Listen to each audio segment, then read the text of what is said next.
So sometimes I come across information forums, questions that I am curious to see what some of the comments are about in various forums where a question is posed or a statement is made. And when I have a look, often it's very revealing. It sort of shows how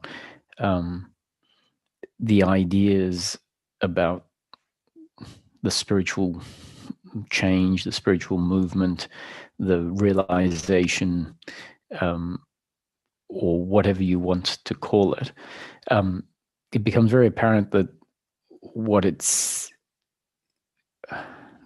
is believed to be is about a whole lot of different things. And as many of you know, often I'll start the talk saying these talks are about peace of mind.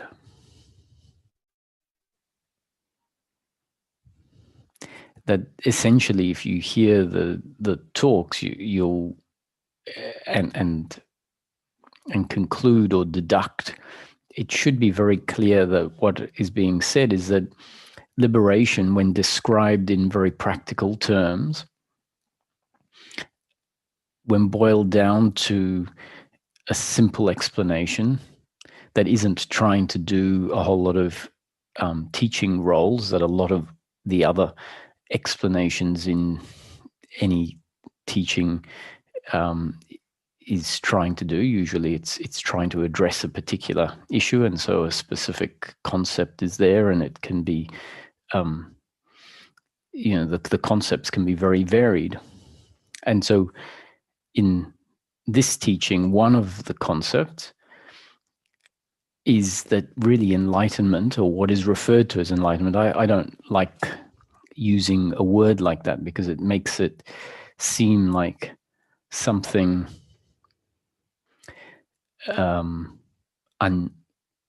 not ordinary. It makes it seem like something exclusive and holy and special. And in a way, it's some of those things because it's not the standard, it's not the default way that humans are.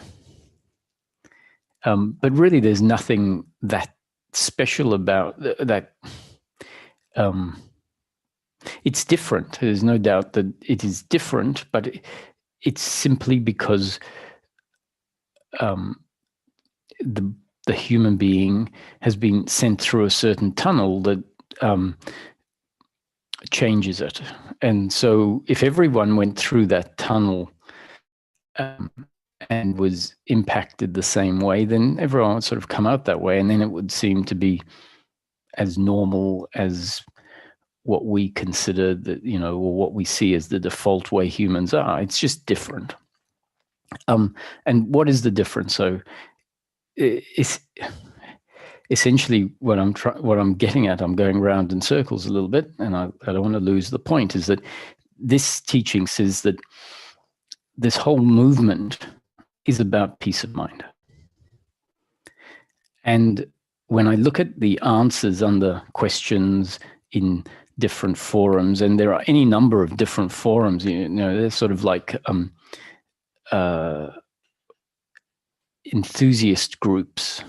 You can go to the historic Ford club, and you've got all the people that have their historic Fords cars, and they all talk about Ford stuff, and spiritual seeking is a bit like that. There's the Ascended Masters group, there's the chakras, there's the different yogas, there's the download from aliens groups, and in each group there is its flavor. And each time I see this and see that within a particular group, often there is an idea about what it's all about. Saving humanity, rising vibrations. And I'm just very grateful to have received a teaching that made it so abundantly clear, repetitively, consistently, day after day after day. Make this practical. And if we make it practical, then we need to have practical explanations. And one of the practical explanations is that this whole search is simply about peace of mind, meaning living, being in life, free of the load of suffering. And suffering isn't referring to physical pain or emotional pain or financial pain. It's not talking about circumstance. It's talking about the load of regret, guilt and shame, the load of expectation, and the load of resistance and complaining and opposition with what is happening. So regret in the past, expectation in the future, and complaints in the present. That's attitudinal to the circumstance, essentially attitudinal to the past, attitudinal to the future, and attitudinal to the present. That's the suffering. And peace of mind is when that load of suffering just isn't there. Now, that might sound to someone listening that the teaching is saying, well, you have to work hard and stop suffering, stop regretting, make an effort to stop regretting, make an effort to stop expecting things in the future, make an effort to stop resisting. And hopefully, if it becomes also very clear that another of the core concepts in the teaching is saying that actually part of the ending of suffering is a realization that there isn't anybody here doing life as a separate, independent entity. So there is a person or the experience of being a person, and there is a body that is speaking and that is doing the dishes. But when we really look into it and look at the dynamic of what speaking is, what doing dishes is, we find that it's much more automatic than it feels and much more automatic than we interpret it to be. And that when we look at what we mean by automatic, we mean that there is a hardware, the human instrument, that is structured one particular way in each moment and interacts with the circumstance, which means if there are dishes on the sink, there is a chance that the way that the human being is in that moment is going to move towards the dishes, turn the tap on, put soap in the water, wash the dishes, stack them to dry. And that's because the combination of the human being and the dirty dishes inspired that movement. Now, the way it feels is that I chose to do that. And on one level, we have to say, yes, the body did choose one of several options, because the other option was for the dishes to be seen and for the option of sitting on the couch to have been picked. But hopefully is also clear that in each moment only one thing can happen, and whatever it is that happens, we can call the choice, which simply means the picking, the movement of one option of many available options, the movement towards one option. Now, that doesn't imply, it doesn't necessitate a chooser that is a separate, independent entity. What the teaching is suggesting is that the chooser is a conditioned meaning a body-mind organism that is either going to do the dishes or not do the dishes in that moment, based on the complexity of the circumstance and the complexity of the human being. Now, that simply isn't the way that we relate to who we are. We tend to relate to who we are because of the way that the patterns been laid minute after minute after minute after minute, day after day after day, month after month, year after year, based on how the experience feels. That's what essentially lays the pattern. And then that contributes back as a feedback loop into how the experience feels. And then that further lays the pattern. So you can see how it's a snowballing effect of, it feels like I'm the doer, and therefore the idea, the belief I am the doer, meaning I am a separate independent entity that is choosing of my own volition. It makes sense that they get put in place, and then the next moment is created with that sense, and that further reinforces this psychological me. And so the idea of a me is deeply, deeply ingrained, so it doesn't appear like an idea. It just is a, what's the word? A presupposition, deeply ingrained presupposition, which means we go into the moment with this presupposition, this pre-assumption, this baseline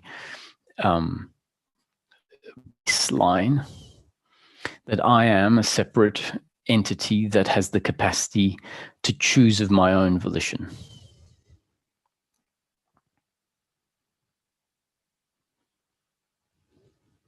It's how it feels. And that's why we need to then have a description that says, yes, it feels that way.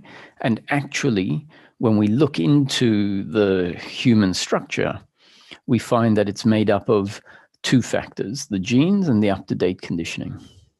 And genes in this case basically mean the blueprint that seems to be followed, the biological blueprint that dictates how the body grows, essentially, and functions.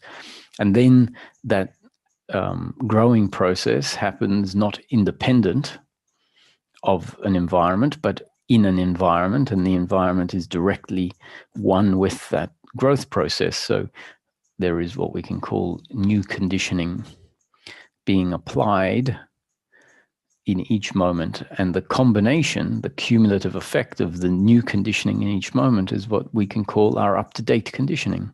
So the two components that I'm referring to as separate, genes and up-to-date conditioning, conceptually as concepts, we will define them as distinct.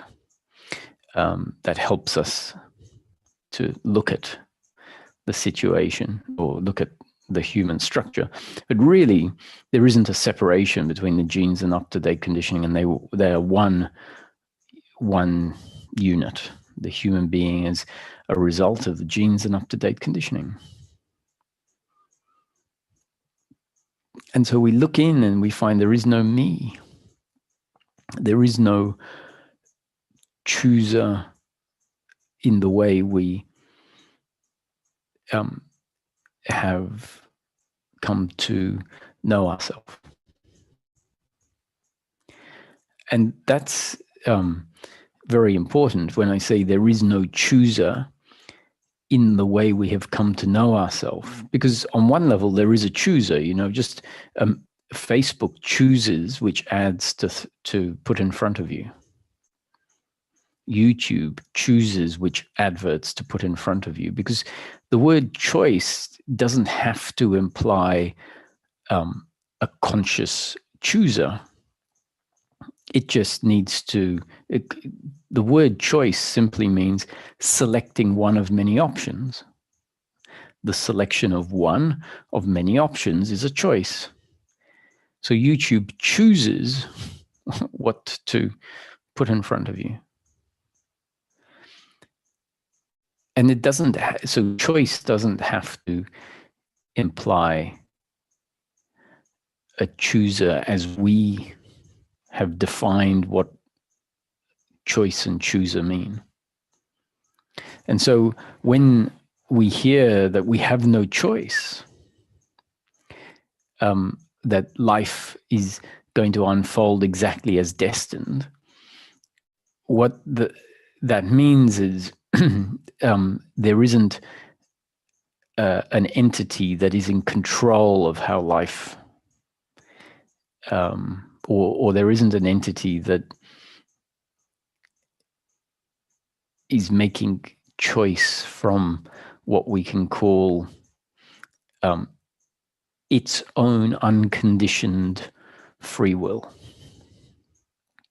That entity, which is, I would go as far as to say that is part of the human condition, the belief that the human has this unconditioned free will capacity. And notice I'm talking about it as an unconditioned free will capacity, which basically means I am completely free to choose anything. And the description that I put forward is that the human being is heavily influenced, conditioned by everything that has happened in the past. So this idea that we are not, that we have this unconditioned free will is really an idea. And I'm suggesting it's 180 degrees off, especially when it comes to peace of mind and suffering, which is the opposite of peace of mind.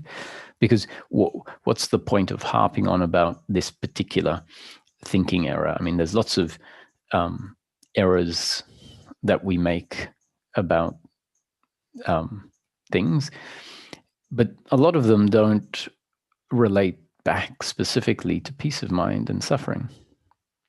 This one, this belief in personal doership, is an error that is specifically linked and the core of the part of the human being that suffers, that is forced to suffer, that doesn't know how to do anything other than suffer. That means that when the human being has that part embedded in it, freedom isn't available. It means the machine isn't designed to be free of suffering. So, if as seekers, made clear to us that the seeking really is about something very practical, not about something theoretical, not about something conceptual, but something very practical. If that isn't made clear to us, then the thing is we will be forced to have some idea about what all the seeking's about, and that idea will be whatever life has conditioned us to believe. And so if we're in a particular enthusiast group, we will probably believe and have the idea that this seeking is about whatever that enthusiast group thinks it's about. And as I said, those ideas are vast and varied and very much off the mark from peace of mind a lot of the time.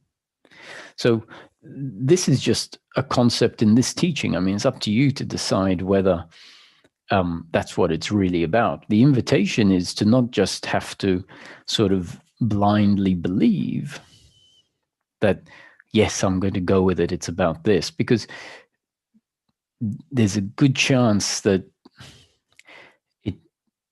it might not be about that. And so you then don't want to have to seek for the next however many months. See, I'm being generous there, optimistic, and be seeking for the wrong thing. And that might be, just like I'm suggesting, seekers do have these wild ideas. Peace of mind might be the wrong thing. So the invitation is, let's investigate. Let's check it out for oneself. The whole teaching framework that says, listening to concepts put forward by someone is going to have a very limited effect. It's going to make some changes, but then the depth to which those changes are going to penetrate is going to be very limited unless the seeking takes on a movement that essentially allows a penetration to go much deeper. And that movement is for the listener that is listening to the concepts to understand them as concepts. Right? That's one of the things our thinking hasn't been taught to do, to understand that whatever anyone has ever said is a concept. And that it's a description of how things work. And the concept might be inaccurate. And you don't want to just take someone's concept and run with it at the risk that it's inaccurate. So what we do is we take the concept and we say, I'm going to check this out for myself. And then we have to learn how to look at the very ground that the concept is describing. And when we look at the ground and we find, what I see when I look at the ground is, so we put the concept aside and we look at the thing itself, and we can say, I can see the thing, but maybe I don't have the words to describe it. And then when we look at the concepts, which are coherent, everyday concepts, we see, yes, what I see happening, what I see in action here is in line with the concepts, which then starts to give us a confidence that the concepts are not just wishful thinking or wild ideas. And in particular, what we need to check out is it true that what we're really looking for, whether we realize it or not, is it true that it's peace of mind? Instead of, let's say, being overwhelmed with the energy of God.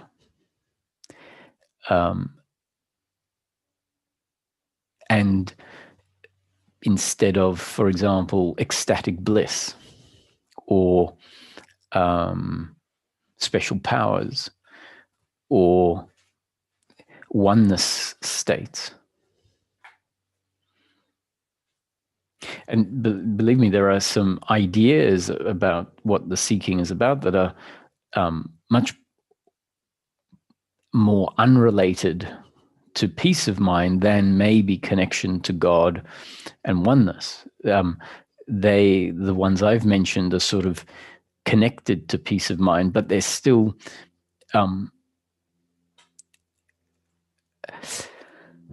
not ideal practical explanations, and they're more parts of the process, descriptions of things that need to be seen differently that then will lead to peace of mind. So we need to check out, is it true that this very simple peace of mind, and it's simple because it's the absence of, it's not the gaining of anything. So the doership and attachment movement, which a seeker has when they start seeking, that's why they're seeking, because they've got that psychological need that creates an uncomfortableness. And so there is a seeking that happens out of the uncomfortableness. And so when that psychological me, which essentially is attached to outcomes, when it hears about peace of mind, it doesn't actually know how to process that, how to comprehend it, because it wants to turn things into something. It is convinced. So even peace of mind will be heard as a feeling of peace. At least that's something the mind can say, oh, that sounds nice. that sounds pleasurable. And the attachment to outcomes is what it's pointing at, the wording attachment to outcomes. It's part of the psychological me that is absolutely convinced that happiness, which really means a solution to its unhappiness, will be found in an outcome. So that's what today's talk is really going to focus on, at trying to emphasize again that peace of mind, which is the end of suffering, is really about the absence, not the presence. The absence of suffering, hopefully in a way where it can be further grokked, further got, that the problem is the presence of something, and freedom is not any great special change other than the special change where the presence of something isn't there. So I'll tell you a story about my experience that might demonstrate this. And hopefully you can go to your experience, what it is that I'm describing that's in my experience. Now, it might be hard depending on how much suffering versus how much peace of mind is actually in someone's life. And if someone is basically, if the default of how they know life is various forms of uncomfortableness, then the idea that peace of mind is the absence, may not have been really understood except for maybe intellectually. And once we start to see it, to really feel the difference between suffering and peace of mind, and really register, because we feel it, this peace of mind is not the presence of anything. Peace of mind is not talking about the presence of feeling some sort of awe. That's awe. That's not peace of mind. Peace of mind is not talking about the feeling of joy at being alive. That's joy, not peace of mind. Now, those are great, but and they come from time to time in forms of pleasure. Now, feeling that enlightenment is about ever-present joy all the time. What we've done is we've taken one pleasure that is bound to be in our life sometimes, for some people more than others, often because their thinking is conditioned in a way to think in a way, often esoteric, that creates joy. And the more that they think it's about joy, the more they will feel that they need to condition themselves to think joyfully or to think about life a certain way. Maybe what I mean by that is to see life as a fairy tale, and maybe even connect with, creatures from mythical creatures. And that can create a sense of joy. And if someone doesn't see that that's what's happening, then what is happening is an expectation that liberation is about joy, and I have to see life joyfully all the time. Now, joy is a pleasure that will come because we are bound to think of life in a way that creates joy, and we're bound to come across animals and children and friends and situations that create joy in us.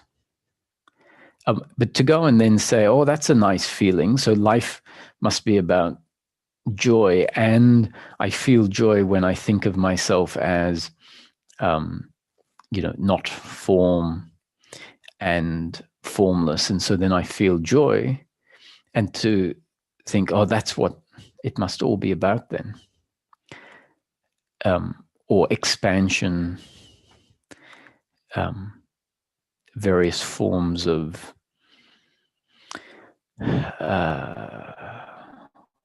connectedness. I mean, these are all different forms of pleasure, right? And they're going to be there from time to time in one's life. And if we find that they're there more often because we're seeing life a certain way, then we can't complain about that.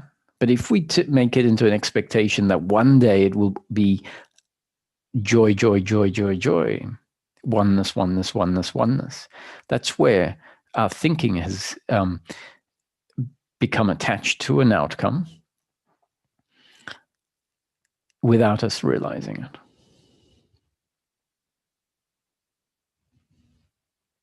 So I was going to go back to explaining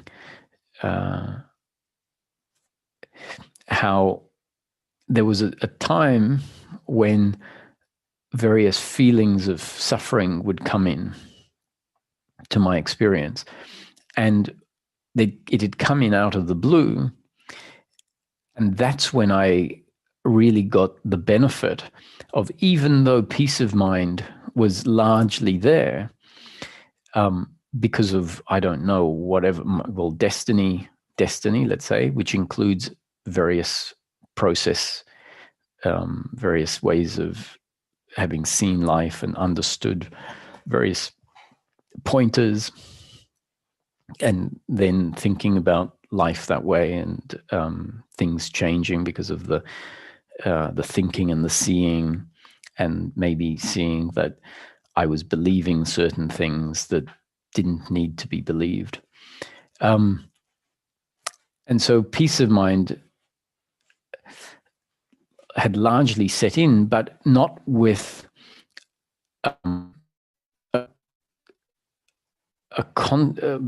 I wasn't really clear that it was about peace of mind. And yet peace of mind was setting in.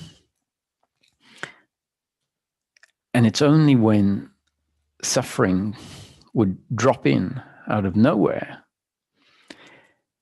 that it started to become clear that, and at the same time, the concepts that it's about peace of mind were also being delivered. And so when the suffering dropped in, that's when the contrast was there. And an example of this suffering that would drop in, and fortunately, it wasn't for very long, and it wasn't regular. And so the problem can be that if someone has this suffering feeling as their standard, then the contrast that I'm talking about, which was mainly peace of mind, but I didn't really appreciate it or didn't see it for what it was, with some suffering that would drop in. If you reverse the situation and there is mainly suffering and no peace of mind dropping in, then there simply isn't a frame of reference to know that that part of our experience can change, because it's remained fairly consistent. And when something remains fairly consistent, we don't really get to understand it, because it doesn't stand out. It blends into the background. It's only when something is described a certain way and it starts to show itself that the conceptual explanation we get given can start to actually see what is being described. So one of the forms of suffering that would come in was this strange thinking and feeling about what some school friends must think about me. And the reason it would come in is because when I was younger, just going to university, I did some things that were sort of creative, but they also weren't that top notch. And I mentioned it to one of my friends, and they were very surprised and they weren't impressed by this. And I had a couple of other occurrences with different friends in the same group that sort of fit into the same theme. So one of the things that I did as a 19-year-old or 18-year-old was that I needed books for the classes I was doing.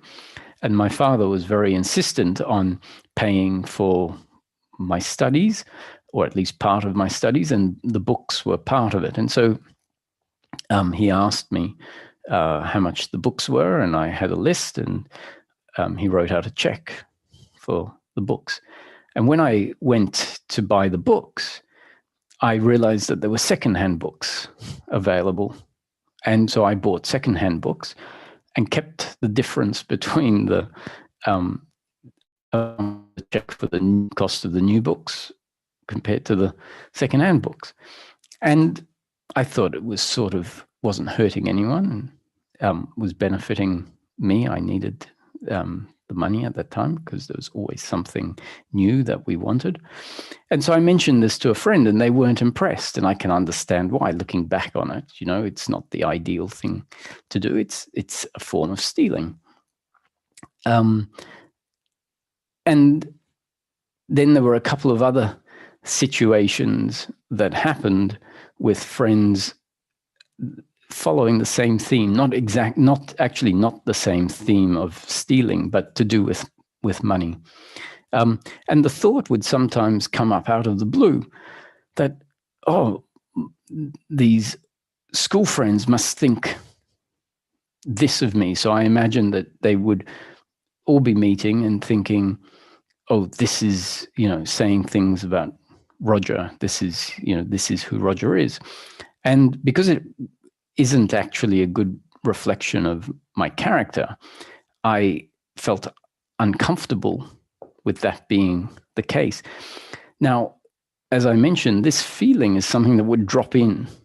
It was fairly inconsistent, maybe once every 6 months for 15 minutes or half an hour.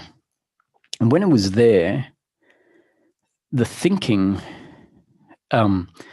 about this and about it being a real problem and needing to be fixed and feeling a sense of shame and guilt was palpable. And what made me laugh is that it would then go away. And the contrast of before, so before, I simply didn't have those thoughts. I could even think about the topic and old school friends and the fact that I had told this to an old school friend and that they weren't impressed. And I wouldn't feel shame or guilt. It would get processed. It'd just be there. It's like, oh, well, that's what it was. And that's how they might see me. And that's it. And there wasn't a sense that this was an issue that needed to be fixed, that this is not who I am, and all of that sort of thing. And then the suffering comes in. And in the suffering, what there was the presence of something that normally isn't there. Right? So it is, hopefully it's clear that the suffering is the presence of a certain type of thinking, which is very linked to the psychological me identity. And freedom from suffering is when that's thinking, that feeling about oneself, essentially, is not there.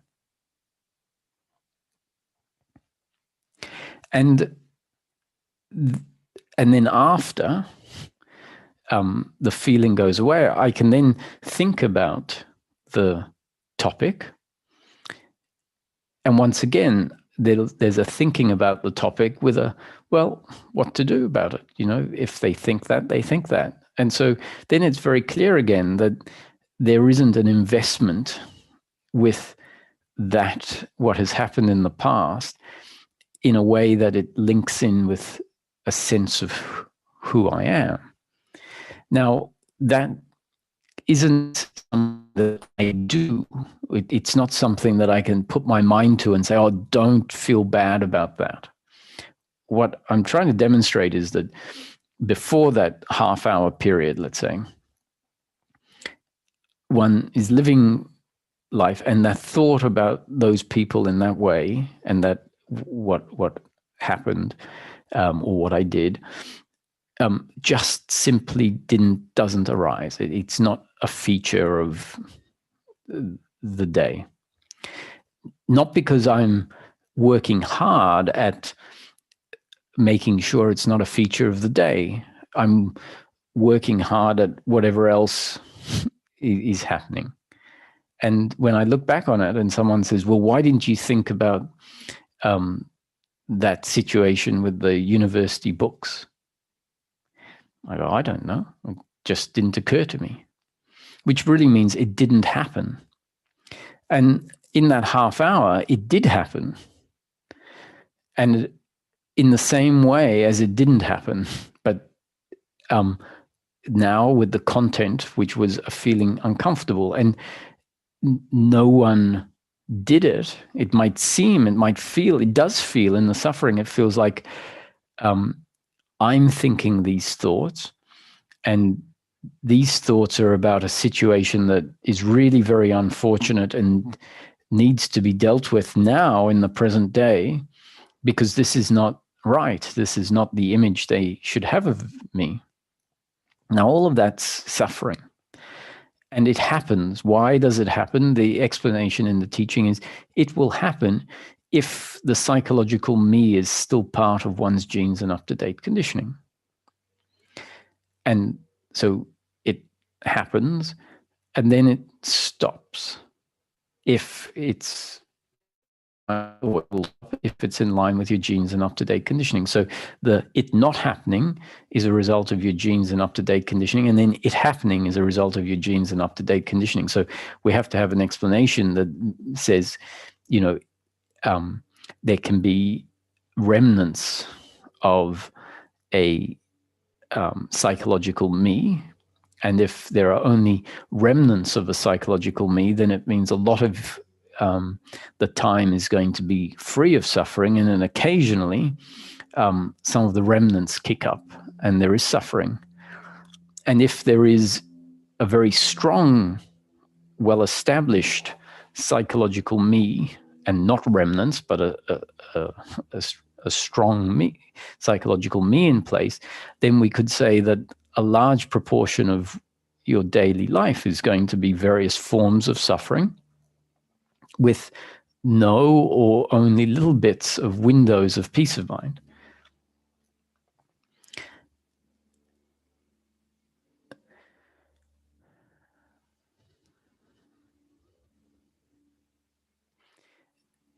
And the contrast is really important, because until we start seeing the contrast, we don't get to see the nature of, for example, these thoughts as an energy that comes in and overtakes us, overtakes the system. And that obviously is more easy if we have extended periods of the absence of suffering, and then the suffering comes in, and that's when it really becomes clear, I'm not choosing to do this, because often it doesn't happen. And then when it happens, it feels like it feels like it is my thinking and I have to stop it.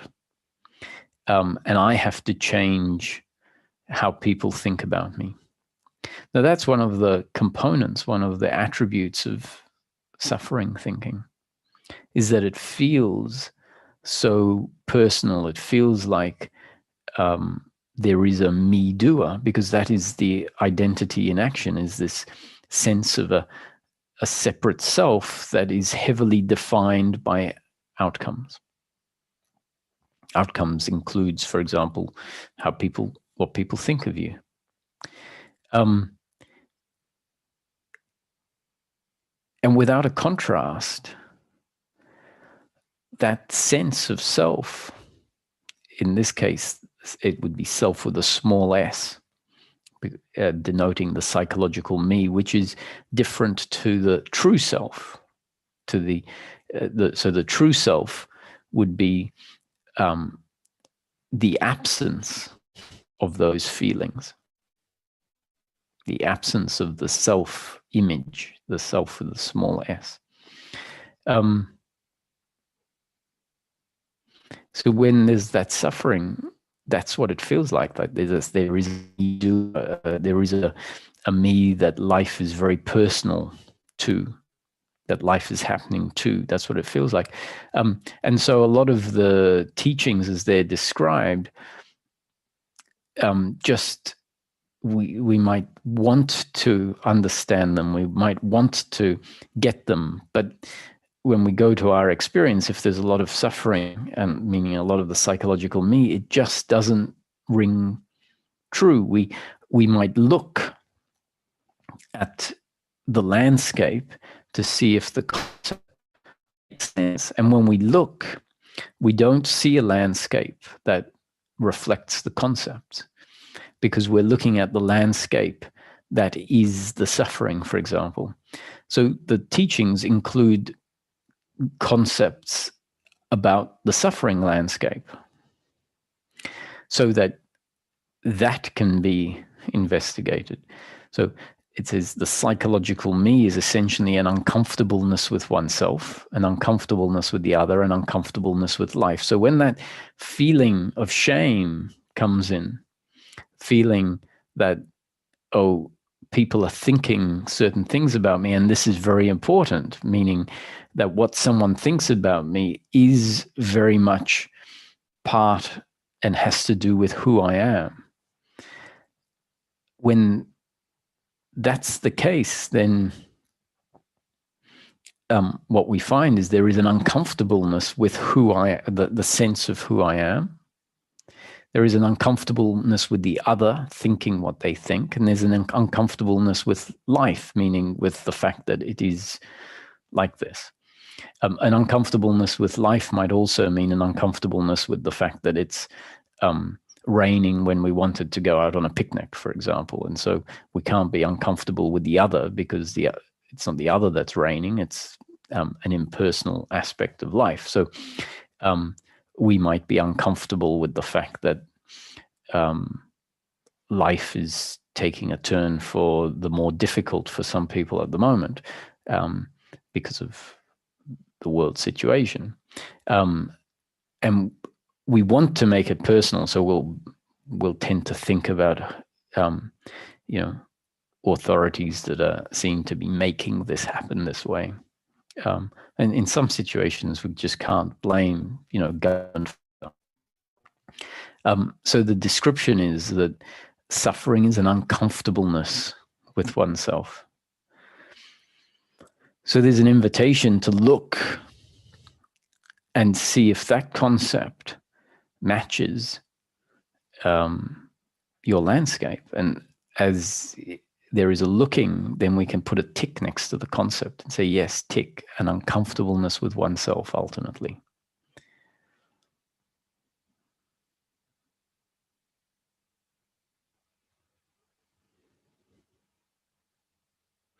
If we're lucky, we'll have these windows where the uncomfortableness falls away, and then we can feel, now something's different. What is different? And we can look, and then there is the opportunity to look at the landscape that is being pointed at when we talk about peace of mind. So we say peace of mind is the absence of suffering. Now, if that's not described, if there isn't a concept that says the absence of suffering, what could happen is that the suffering falls away and it goes unnoticed. We sort of just get on with life without really appreciating, oh, this is actually maybe something very special. It isn't registered as special by the thinking mind that is looking for something. And often that looking for something is another form of suffering. So, but it might be a less intense suffering than the suffering of shame. So the shame might fall away, and there is relative peace, let's say, because a layer of the suffering has fallen away, and we might overlook that because we're so habituated with looking out into the future. And so if the concepts appreciate and register that the falling away of shame is maybe a great gift, but even something to register as could it be that a life free of suffering is enough?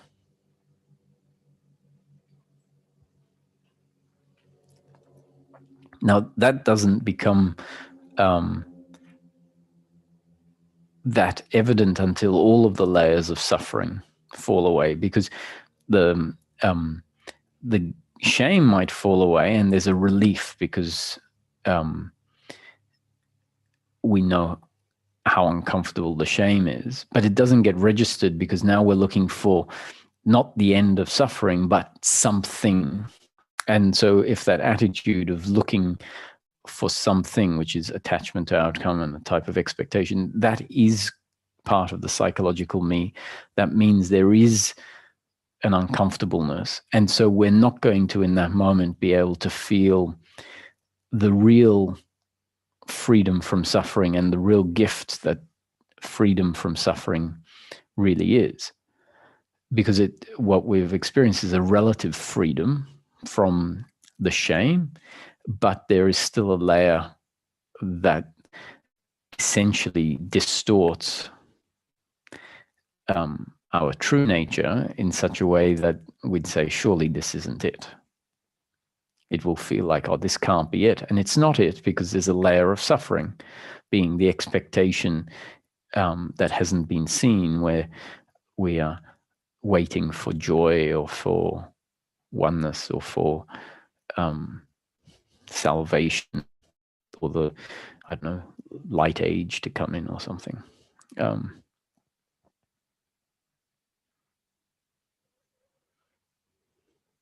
And the more that the peace of mind is registered as what it is really about, as we see, wow, the end of suffering, the end of shame is very significant. Now, what if there are these other layers of suffering that make the present moment not seem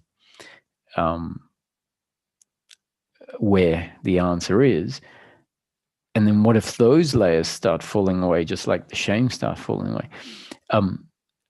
That's where we can then start to really palpably appreciate, what it's really about. What the real gift is the simple end of suffering, which really then means living life, doing mundane things sometimes, exciting things at other times. Work is part of what's needed for a lot of us in order to pay bills and what have you. So it isn't about becoming some sort of superhuman or living, the dream, but rather about living life free from the idea that it's about something more, which, when described, doesn't do it justice, doesn't reveal the freedom that the absence of the 5 forms of suffering. And it's important to know 5 forms of suffering: guilt and shame, blame and resentment, pride and arrogance, worry and anxiety, expectation and attachment to outcome. So the first 3 are primarily to do with the belief in personal doership. So the guilt and the shame is about, I am the doer, I should have done it differently, and having my sense of self invested in how I perform, essentially, and what my attributes are. So we want everything to be perfect. Blame and resentment is seeing the other as the doer and therefore wanting them to be perfect in a way that delivers pleasure to me. And when they are not perfect in a way that delivers pleasure, then there is this hatred, judgment of the other, just like when we're not perfect, there is this hatred and judgment of ourselves. And pride is this idea that I'm the doer. So pride is the 3rd arm of suffering. I am the doer. And so when we do something that is successful, that's when we claim ownership on that and say, finally, now I'm being perfect. And the problem with that is that that identity of doership and attachment to outcomes is very much in place there. And so it's bound to, at some point, turn into blame and resentment and guilt and shame. And then we have the suffering of worry and expectation, which is worried about what is life going to deliver in the next moment, because that directly affects who I am. And lastly, we it's based on the same principle as worry and anxiety, which is, but not worried about what life is going to bring next, but rather having a strong attachment to how we are going to make life turn out in terms of our behaviors and our achievements and our successes and what we think is needed. So those are the umbrella headings of the different forms of suffering, and it's all based on the belief in personal doership. I am the doer and I should be different and could be different. I should be and could be perfect. And attachment to outcomes, believing that my happiness, my purpose, my sense of contentment and fulfillment in life will one day come when circumstance is perfect. And we get the perfected circumstances that we would like from time to time. And what we find is that they don't deliver what we thought they would deliver. So hopefully at some point we have had enough experience of setting expectations and from time to time having expectations met and seeing that it doesn't deliver a magic ongoing happiness. That's hopefully when we start to realize, my happiness is never to be found in outcomes. I might not have had all of the outcomes in life, but I've had enough of the ones that I've set up on a pedestal to know that if I just set up more, it's going to be more of the same. And so once again, if your experience doesn't cooperate in a way, if your destiny is to have experience that doesn't cooperate, there are some people that don't get any of their expectations, or I mean, that's an exaggeration. Don't get any of their expectations met. But there are definitely people in life that achieve or get their expectations delivered. There are some people that have more of their expectations delivered than others. If we look, in principle, everyone gets certain expectations, even just the small ones, delivered. And we'll see the same there. But if they're just small expectations and we have big ones that aren't delivered, then it makes sense that our thinking is going to say, oh, I'm not happy because I only get the small ones delivered. And if I got the big ones, then I would be happy. But I don't get the big ones, which is why I'm not happy.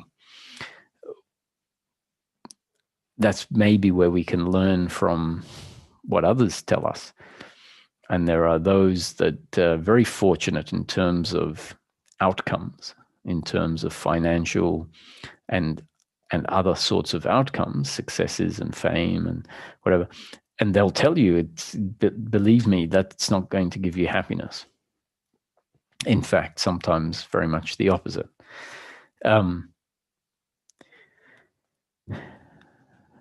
So as these things click for us, not just based on what someone tells us, but based on what someone tells us and are looking at our own experience to confirm it, that's when the understanding goes deeper and deeper and deeper. And that understanding going deeper and deeper, that looking, means we think about something. If we're looking, we think about what we're looking at. And as we are looking at the situation, then it might be this and it might be that. And so we need to narrow it down with some cognitive thinking. And so as we think about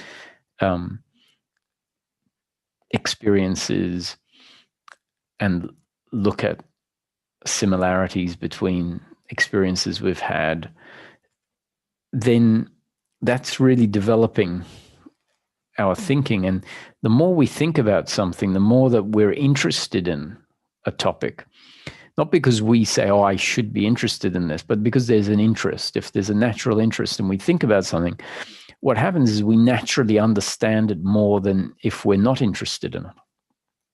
If you're not interested in a topic, you won't think about it and you won't understand it much. If you think about something a lot, you'll start to understand it more and more. And understanding it more and more on an intellectual level is actually doing something that we would call not intellectual. It still technically is a form of intellectual. If we understand something intellectually and we think about it more and more, especially if we think about it while looking at the actual dynamics, it's changing the way things have been laid down in the system. It's changing our belief structures, our thinking structures, even our sense of self. If we think about certain topics, if certain topics are the topic of thought, of contemplation, then that can change and rewire our actual sense of self. Really what it's doing is it's dismantling the psychological me. And that then doesn't feel like intellectual. As, oh, it's beyond intellectual. It's not it's not an understanding. Is often what is described. People will describe the changes and they'll say, oh, they're not intellectual. And what they're really pointing at is that you don't have to think happiness into existence. It just happens spontaneously or automatically. When we look at it, it happens because a thinking process has undone the old form of thinking and changed things on a very deep level. And so when those movements happen from a very deep level, they don't feel like thought, and they don't feel related to any sort of thought because it's a eminence of a deeply ingrained structure or the absence of a deeply ingrained structure.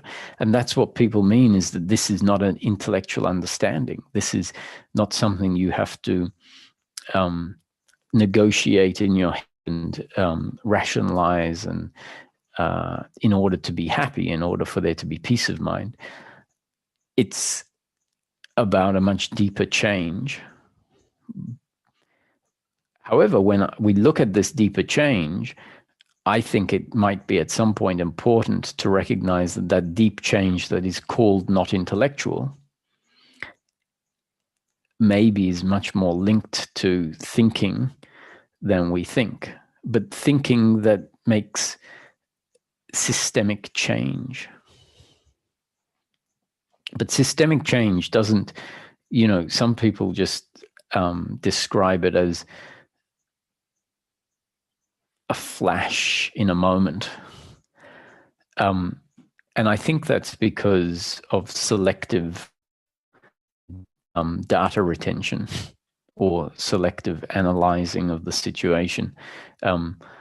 If someone isn't particularly well designed to analyze what's happened, they might have a particular moment that stands out and then a change that happened after that moment. And the assumption is that all the change happened in that moment and that moment has nothing to do with anything that came before.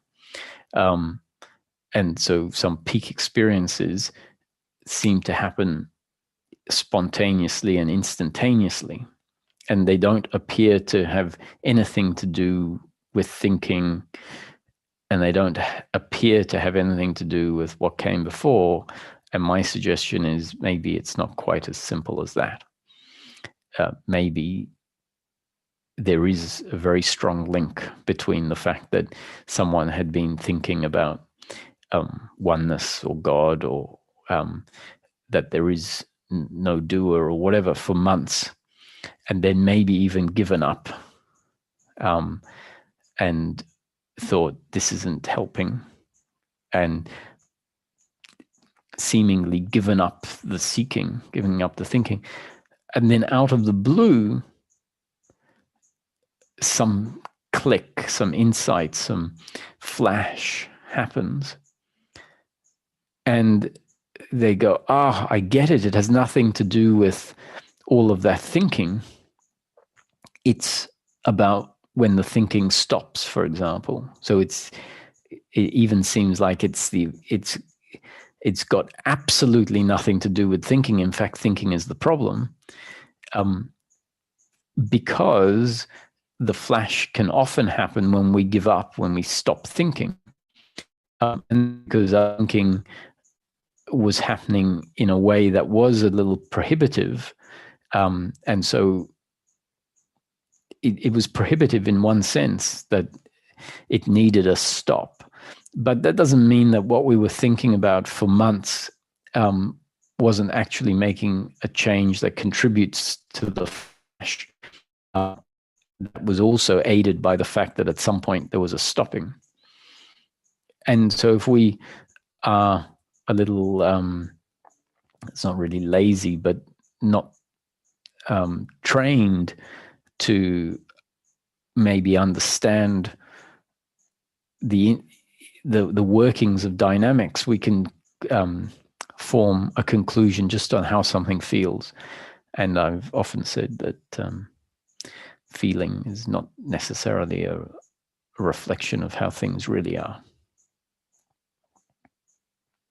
So just to round off before we take some questions,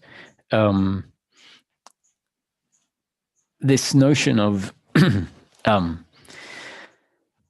suffering, the shame that might come in when it's there, it can feel like it very much is about what people think about me.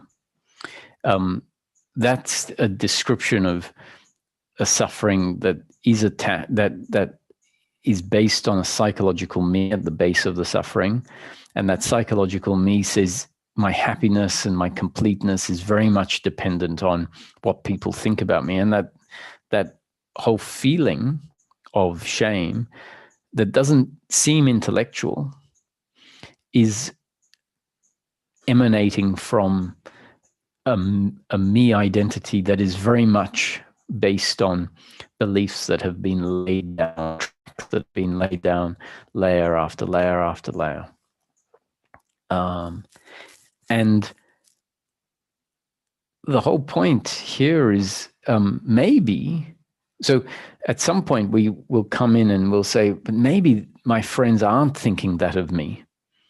Maybe they don't ever think about me. And that in this moment, my thinking is saying they definitely all think about you, and they're all thinking about you at this very moment. You haven't seen them for 20 years, but I'm sure they're all thinking about me in this moment.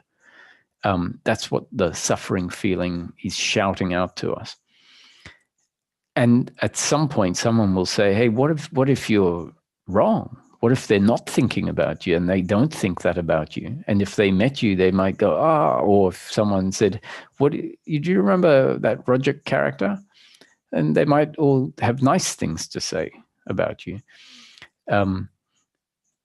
And so that's a form of thinking that needs to come in where we say, oh, actually, I don't know, which is a challenge to that energy in that moment that says, I do know, this is the way it is.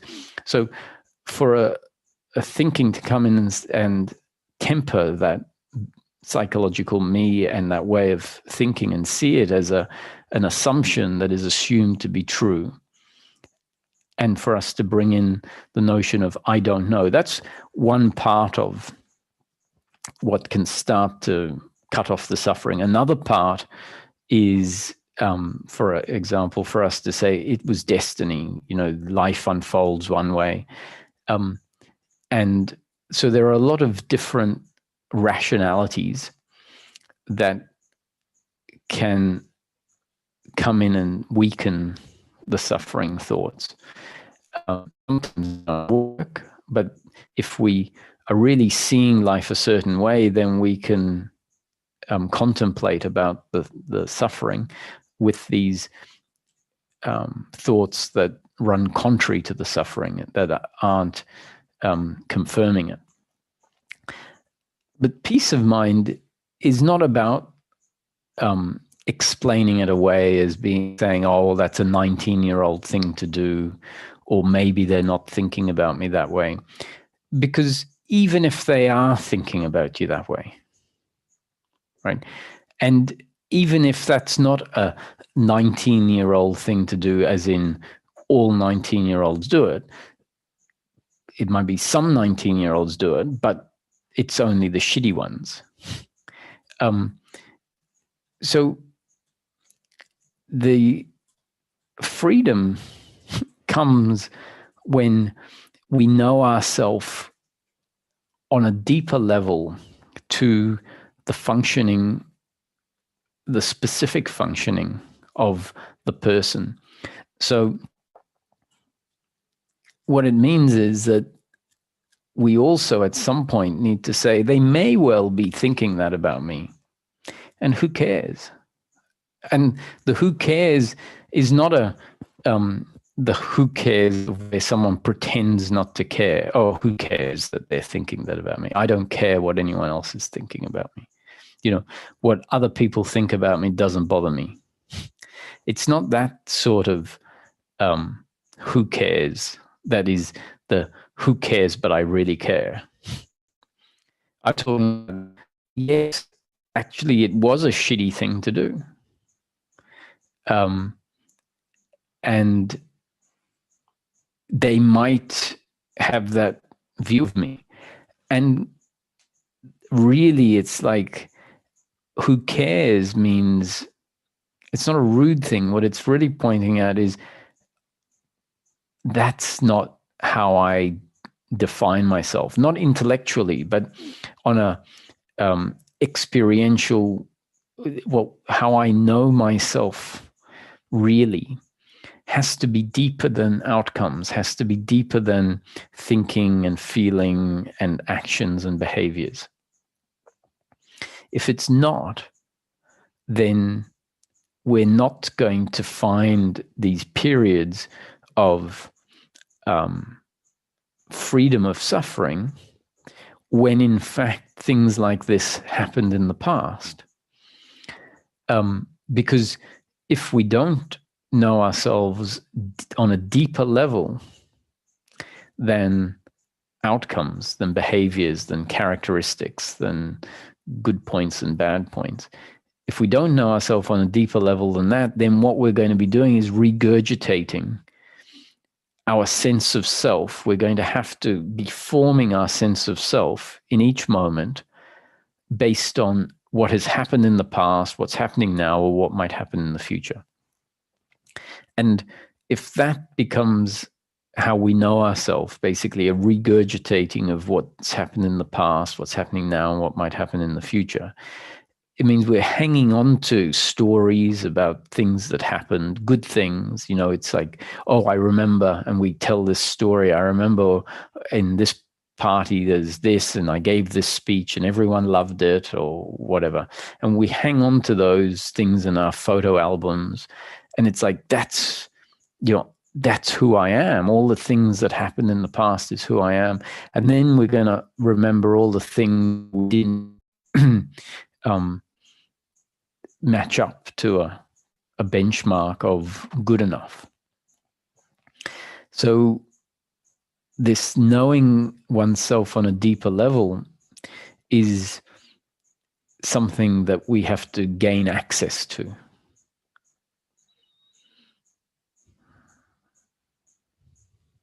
And that's why so many of the top-down teachings are focusing on self with a capital S, God, consciousness, awareness, emptiness,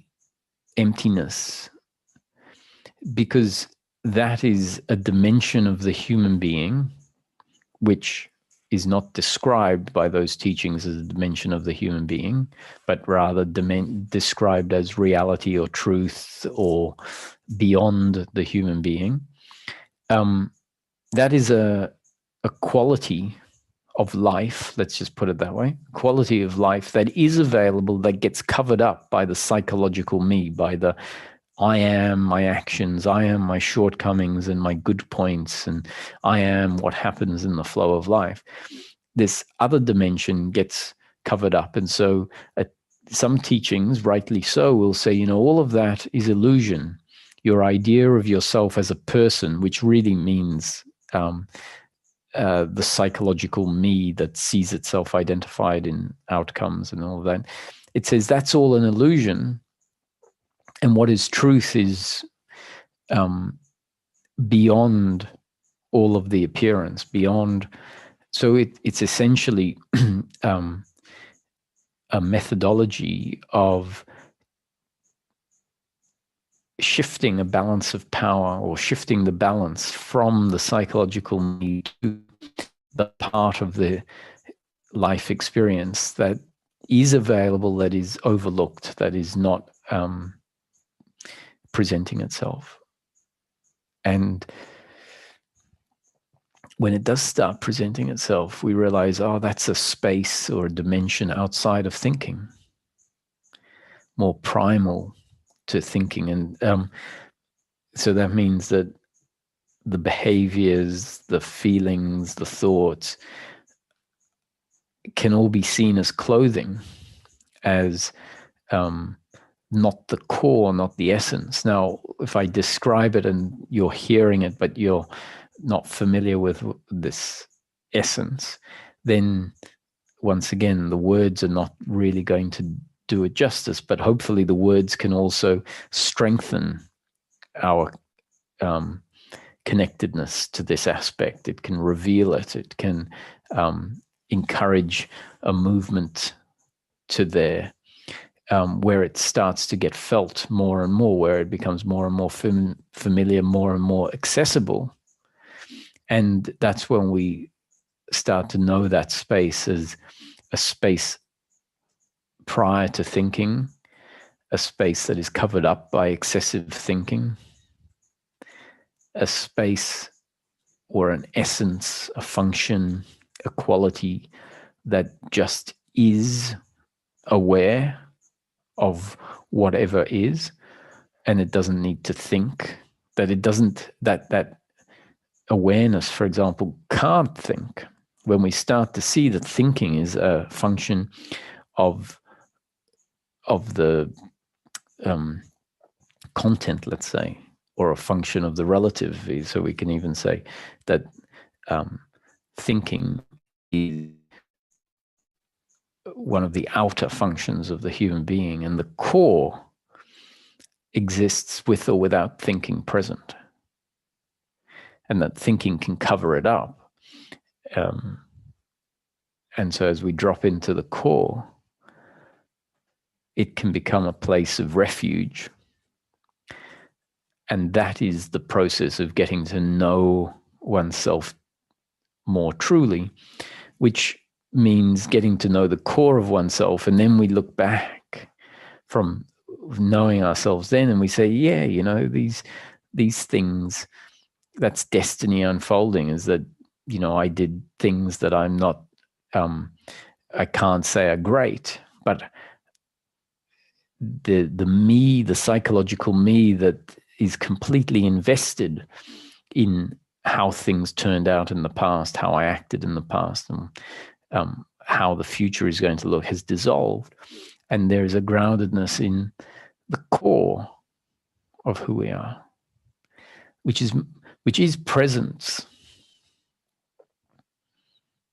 So suffering is the presence of a psychological me that is attached to outcomes.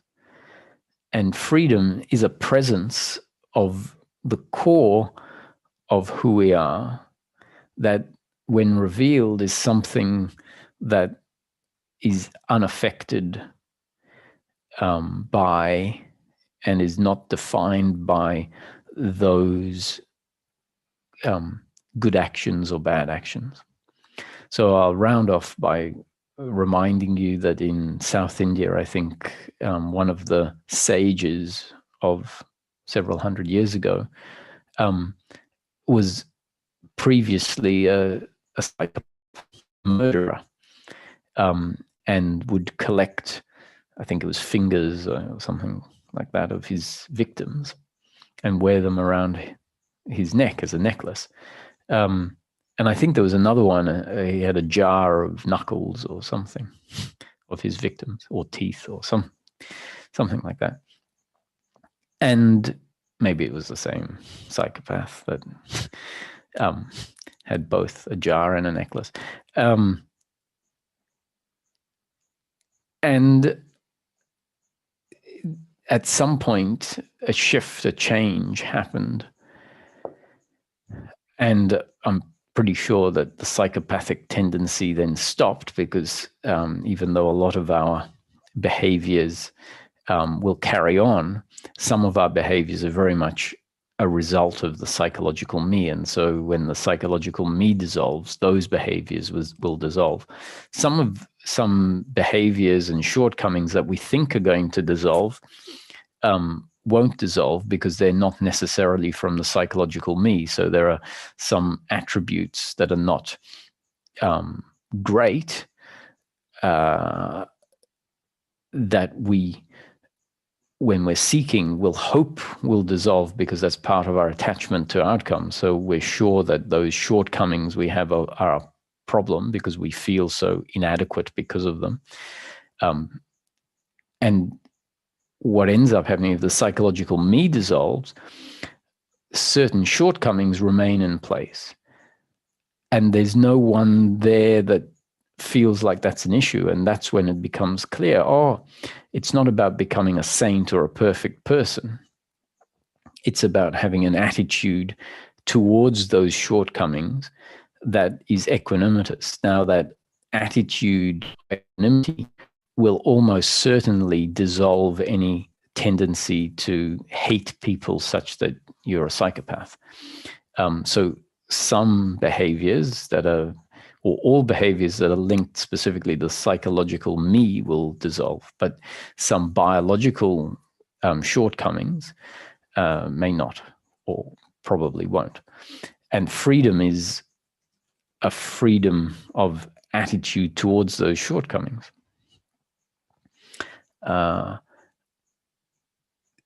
And so this psychopath that is now a sage,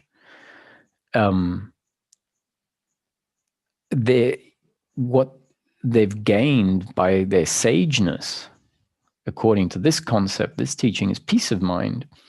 Peace of mind means that person is no longer plagued with uncomfortableness with oneself, and to the extent where there is such hatred towards the other that it feels good to hurt, to kill. So there's a freedom from that. And there's also a freedom from all of the guilt and shame over the fact that he was a psychopath.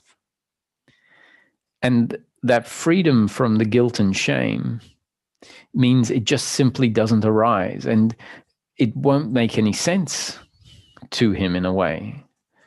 He'll say, I can't explain it. I just don't have these feelings of guilt and shame towards that. I have remorse, and I see that that's not something that I could, that is not good. It's not nice. It's not, but it happened because I was a different person, is what, I can't explain why the guilt and shame doesn't exist, except to tell you that it must be because the psychological me that would feel all the guilt and shame has dissolved. And so the guilt and shame just doesn't arise. And that's part of the freedom that the sage has.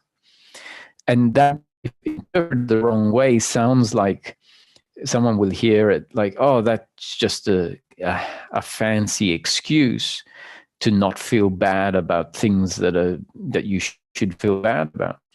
And I'm pointing out that the sage, by all means, feels bad at some level about it, and isn't there saying that was good. Not even saying, oh, well, that was just destiny. If confronted by a surviving member of one of his victims, great emotion might actually come out where he expresses his sorrow, not regret, because in the sense of suffering, but he can say, he might actually say, I can't imagine the pain and suffering you might feel because of what happened through me, what I did. If I could go back in time, I would want to do it differently. And so all of the explanations can be explanations of sincere remorse and sadness, and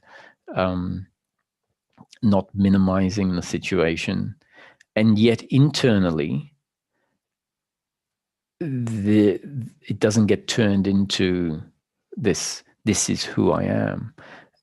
Because that sage, the very essence of the sage, or the what makes the sage is a connectedness to the part of oneself that is not defined by what happened, age and gender and attributes, good and bad, and all of that. It's deeper than that, and that's where the fulfillment with just being now, free of the past, free of the future, and free of how the present actually turns out.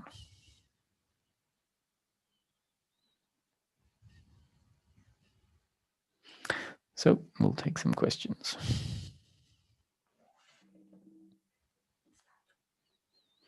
Hi, Satu.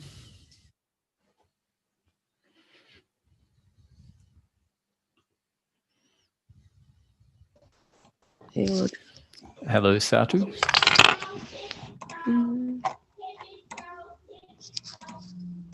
Oh, Daddy, come Big Daddy J in the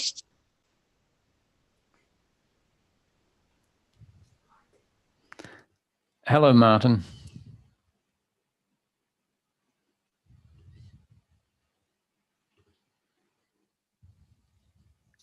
Hi, Roger. I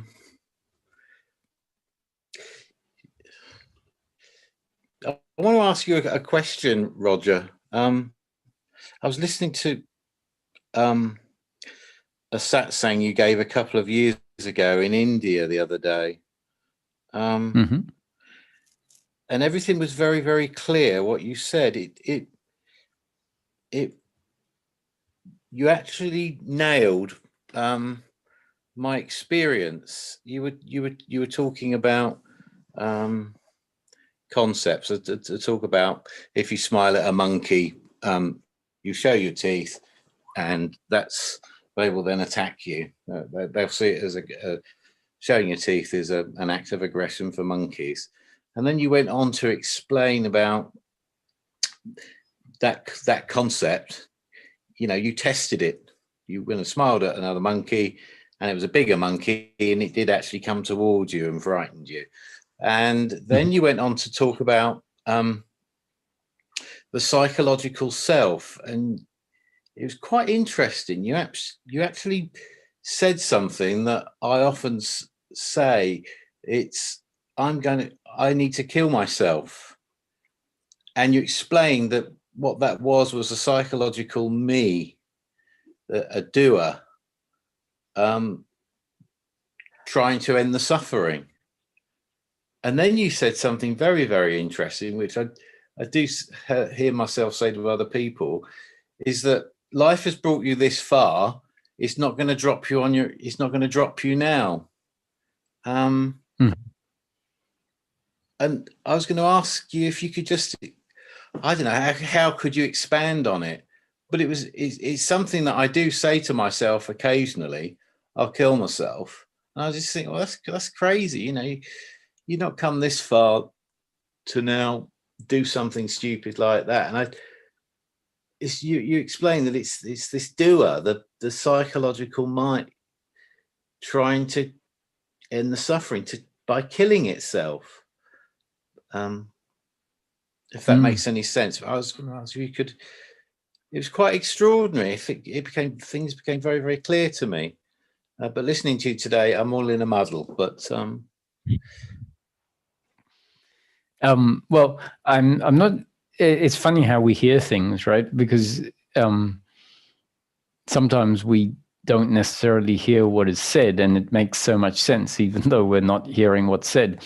And that's the amazing thing about the process of our thinking, is that we can often get something out of a situation, even if we don't hear it clearly. And the reason I say that is that there may be a mixing up of concepts going on, because on the one hand, I say, if someone's experiencing intense suffering, the choice for them to kill themselves is understandable. It's not nice, especially for those that love them and are left behind and have to deal with that event.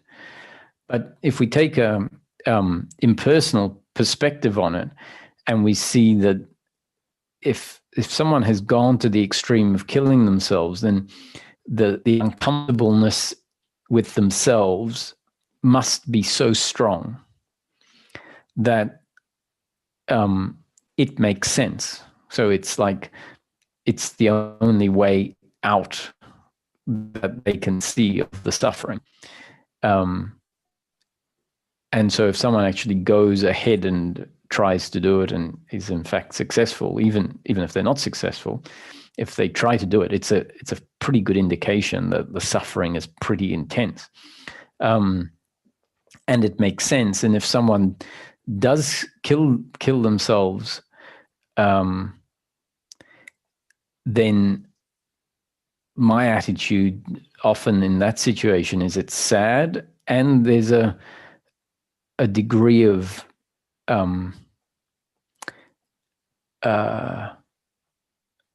I don't know what the word is, but at least being able to recognize that, as I see it, they are now free of the suffering that they were plagued with in life, which is a bit like, seeing someone, person or someone who's very ill and in a lot of pain. And when they pass away, when they die, then at least we can see that they're no longer in that pain. So that's the silver lining, I guess you could say. So that's one aspect that I talk about. The other aspect is when I sometimes point out that if the me doer takes on the notion that enlightenment is the death of the ego, and therefore I need to kill myself, as in I need to kill the ego, that is the ego taking on another role of doership that is actually going to maintain the doer in this case, I'm talking about ego in the sense of attachment, outcome, and doership, as it's traditionally, the term is traditionally used. So if the ego hears enlightenment is the end of the ego, and it then sets out, oh, I must kill the ego, it's the ego coming in the back door, giving itself something to do, which is the very nature of the ego, to try and do something. And so it's like, trying to pull ourselves up from our bootstraps. It just is an impossibility, and perpetuates. We might just keep trying and trying and trying, not realizing that you can't pull yourself up from your bootstraps. So that's another time when I might have used this notion of doer trying to kill itself. And yes, the notion of life has taken you this far is something Ramesh used to point out when he would say, we simply are not the doers, so we are not the ones that can bring our suffering to an end. We are out of control. Everything is unfolding according to destiny. And even our attitude is out of our control. So even the attitude of doership and attachment and it's falling away is not something we can do. And what we need to see is that we essentially are powerless to make things happen a certain way. And after having delivered that power punch to the ego that is so intent on making its happiness happen by just needing to find out how, tell me how to do it and I'll do it. And Ramesh is saying, you can't do it.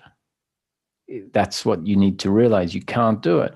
And just so that the ego doesn't feel, or not so the ego doesn't feel deflated, so that the seeker doesn't end up killing themselves, a very important point is brought in that says, you've never been the doer. Life has always been living you, and life has brought you this far, right? Life has brought about all of the changes that have happened so far. So no need to be pessimistic. You might as well be optimistic, because you've never been the doer and life has carried you essentially. So why start thinking all of a sudden that life is going to stop carrying you when carrying you through your whole process? Yeah, I get that. I do get that, Roger. That it's brought you this far. And everything is out of your control. You think it's in your control, and it's not. You just, it's clear now. When you say, I can actually hear Ramesh saying it, it's not in your control. It's just life unfolding. It's your destiny. It's brought you this far. Why worry? Is that what he would say? Why worry? Don't worry about exactly. it. I mean, but even that is not he would say, not as a prescription, but really saying, well, if it's destiny for worry to fall away, if it suddenly makes sense, if it in this instant makes sense, why worry when life seems to be taking care of everything? Then worrying might fall away. So he would say that, as a maybe something that gets us to not worry, not as a my doing, but as a happening. It's like, of course, I can just relax. Life has always been living me. And the world hasn't collapsed. My life hasn't collapsed. No, but it is this conditioning, isn't it? It's that I realized the other day that I've spent all my life trying to get people to to love me, you know, to be accepted, to receive approbation. And So this, it's let me jump in here. Who, Martin? This is something else that's very important. And Ramesh would say, who has spent their whole life trying to get the others to love them? Who? yes, indeed. This this entity that you try to be what other people want you to be, I guess. Yeah, and even that, who is trying to be what other people want you to be? So the important part, I mean, you skirted around the answer there, right, by saying this entity, and then you went in this entity who tries to be what other people want you to be. So then we go again, who is trying to be what other people want you to be? Who? Exactly.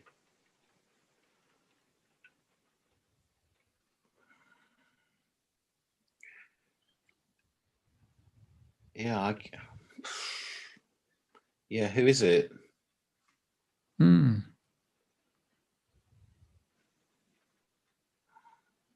You know, we're convinced that there is a who, because it feels like, well, it's you would, you know, certain when it feels a certain way, we go, well, Martin, of course, I've been trying to be what other people want me to be. And then if I go, who wants you to be? And you go, well, they do, you know, John and Mary and Paul and Christine. And it's, in a way, it's missing the point. It's understandable because that's what we feel in those moments. But the question is being asked because it gets to the root of the matter. It's like, who is doing this? And who's this? Because when we really look, there is no who. No, it's Sorry, it's go on. this doer, isn't it? It's this doer. Do this, do that. We're conditioned. Yeah, We're but told. even there isn't even a doer, right? So there isn't a who doer. There is a feeling of a doer and a certain attitude of doership. But even that, when we look at it, it's just conditioning. It's just genes and up-to-date conditioning. So this is the famous, the who, Martin, who is trying to do what the others want? Exactly. And I'm stumped. That's it. It's just genes and up-to-date conditioning. There's no who there. Exactly. Yeah, it's this arrival myth, this myth of arrival, isn't it? You do this, you get that. You do this, you get that. You do this, you get that. And when you get it, you don't need it or want it, really. It's quite extraordinary. And the distinction that needs to be made is you do this and you'll get happiness. You do this and you'll get happiness. You do that and you won't get happiness. Because, you know, if you put the egg in the water to boil, you do get a boiled egg. Yes. And a boiled egg is pleasure, let's say. But it definitely isn't to be mistaken with you do this and you'll get happy. You'll do this and you'll get fed. You'll do this and you'll have pleasure. But let's set up and say, you do this and you'll get happiness, which is what we do because of the deeply ingrained belief. Yes. And like you say, it's not something we control. It's when the unhappiness drops away. It's what you're left with.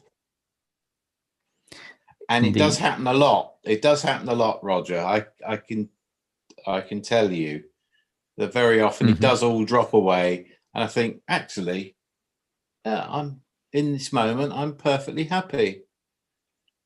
Brilliant.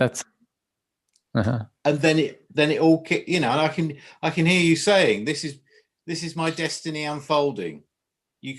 you've always acted as you were going to act. It wasn't in your control. It was your genetic makeup, your up-to-date conditioning. It happened. Now your conditioning is to be able to see that. Exactly. Perfect. That's it's like I sometimes, occasionally, very occasionally, I really don't feel like once a year maybe, I don't feel like giving a satsang. I don't think it's more than once a year. Yes. And that one time is really interesting, because then I realize all the other times I feel like it. And I sit here and I say more or less the same thing twice a week. And then all the calls, the one-on-one sessions that I have throughout the week, it's basically the same thing. And when I don't feel like it and nothing wants to come out, that's when I realize, wow, it could be that you feel like this all the time, but I don't. And so what it seems is, unbeknownst to me, why, and I see how it could be totally different. I am here throwing out these concepts that Ramesh spent 20, 25 years doing the same, throwing those concepts out. And when you say that, it's great, because that's really enough of a reason why, in a sense, like just new conditioning, that if it wasn't delivered, and someone who's listening regularly and does receive it, if it wasn't there, then they would have different up-to-date conditioning. Maybe an up-to-date conditioning that doesn't allow a thought to arise that says, this is destiny unfolding. This is how you have to feel in this moment. That's what you had to do in that moment. And what you do in the next moment is a mystery until it happens. So, yeah, yes, I'm glad. Well, that's very encouraging, Roger. Thank you. Yeah, it's like we've said before, isn't it? It's not one thing. It's a succession of aha moments, of realizations that start to heal, to mend things. Yes. Yeah. Thank you, Roger. Good one. Thanks, Martin. I'll take one more call, I think. One more question. Hi, Deborah.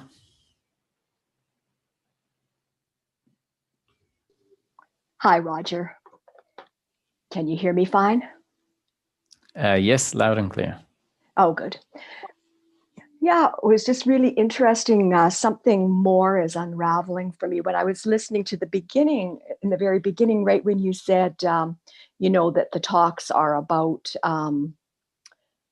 happiness and peace,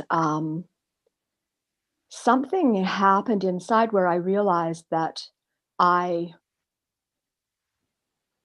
for me, that's not what it was about. And it's not about personal peace and happiness. And I thought, well, why is that? What have I made up, or what am I deeply believing that? And I realized it had to do with the Christianity concept of suffering and following calling and that sort of thing. There's some kind of a deep unconscious belief around that. I think I've been looking for. I think I've been believing that there is a right and a wrong, and I want to know what is the right path, and I want to follow that right path, whether it brings me peace and happiness or not. And so trying to find that right path, and then it was like, is that even a thing? Like, is there even a right path? Like, Yeah, so it's bringing me really to the edge of looking at something new, unraveling and new for me. Like it's very raw and vulnerable. Yeah. Yeah, what you just described is the sort of aha, insight, click, shedding of a belief that is transformative. And it's, we don't see our blind spots until we see them. And if, as you've described it to me, it's like the standout seeing of an expectation and a belief of where my happiness is to be found, a belief of what's important, what's to be valued, what life is about. And that is exactly what gets in the way of us knowing ourselves. It's expectation. It's one of the forms of suffering. And a lot of our expectations are just wrong. Not only they're not something that's available, not something that exists. Like you said, is there such a thing as righteous or right? I mean, there very much is right action, good action and bad action relative to certain benchmarks. And if we start judging it as, oh, there's good action and bad action, and I have to always be good action and everyone else has to be good action, then we've divided the duality of life into valid and invalid, essentially. So when I say there's good and bad, I don't then turn it into it must all be good, as in there's good and bad, and I only want life to be good, good, good, good, good. I mean, I'd like it to be good, good, good, good, but I know that's not the nature of life.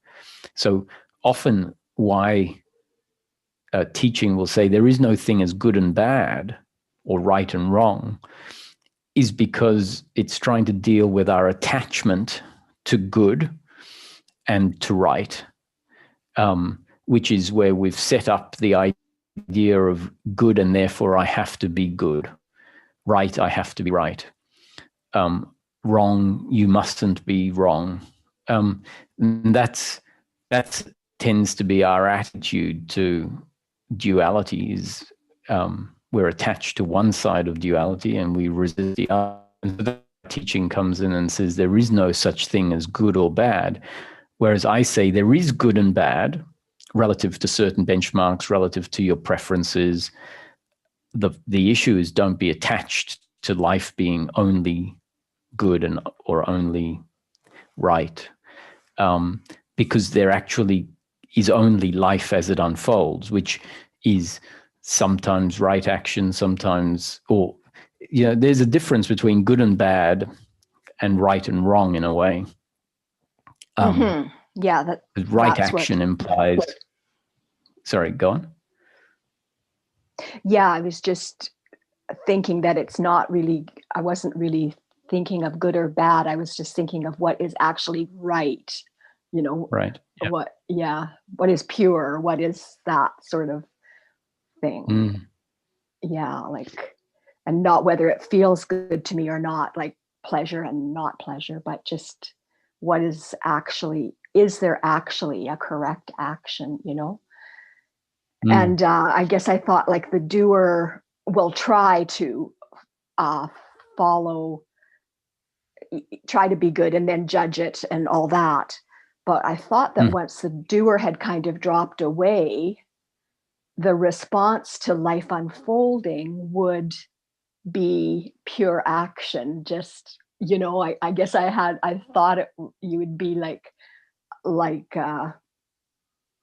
don't know what I think of Mother Mary or something, or, like I thought you would, I thought your true essence when left to just respond to life unfolding, good and bad, would be totally a pure righteous action or something. I think I have that kind of a belief, and yeah,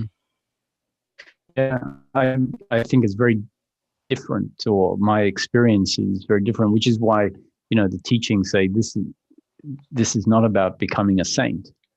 It's not and about it's just kind of really cool because I didn't really realize I had that subconscious way of believing so strongly, and it's really has stopped me from living life in some ways. Yeah. In a way, that's one of the dangers of certain sages that appear quite saintly, because it further ingrains that image. And that's why it's great to have sages like Nisargadatta Maharaj and others that were not at all concerned with being saintly, and that in fact their attributes were not saintly. And so I think that's part of the saving grace, because we tend to want to only look at the sages with halos around their head. Yeah. And you know, when we get given a sage that's a little different, it can be good at providing us some evidence that gets our thinking to have to re-reconcile the situation. That's really helpful. A little bit more letting go every day. That's awesome. I just, I feel like I've been in a state of no mind for quite a while. Like I just kind of move through life, but then all of a sudden something like this reveals and shows how, there's still more layers and layers of unconscious beliefs that are playing. So that's really great. Thank you. Thank you, Deborah. Thanks for dropping in. Well, I wish everyone a very Merry Christmas, and I'll see you before the end of the new year, or before the beginning of